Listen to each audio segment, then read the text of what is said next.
Сәлем достар, біз бүгін өте дәмді болып шығатын, тез дайындалатын лаваштан рулет дайындаймыз. Видеоның соңына дейін қарап, менің каналыма тіркелуді ұмытпаңыз. Бізге лаваш қажет және де начинкасына жуа, сәбіз, орамжапырақ қажет болады. Жуаны осылай турап аламыз.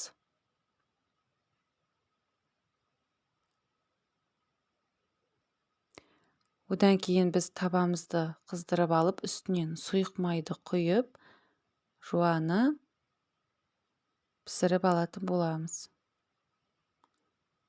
Оған дейін біз сәбізімізді теркіден өткізіп дайындап аламыз және де орамжапырақты ұзынша етіп тураймыз. Мінекей дайын.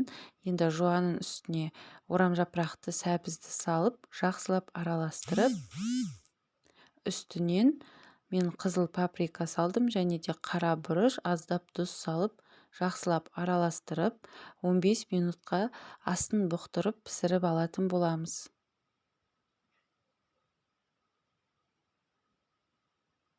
Мінекей начинкасы дайын болды. Енді лавашымызды осылай үстіңгі бөлігін кесіп алып тастаймыз. Және де начинканы салып шығамыз. Бір келкі қылып, тегістеп салып шығатын боламыз. Осы уақыт аралығында пешімізді 170 градусқа қыздырып қоямыз. Мінекей начинкасын салдық. Енді осылай рулет қылып орап шығамыз. Мен осында екі артық жерін кесіп алып тастадым.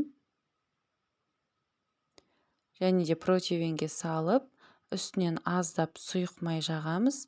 Және де қызып тұрған пешке 10-15 минут көлемінде пісіріп аламыз.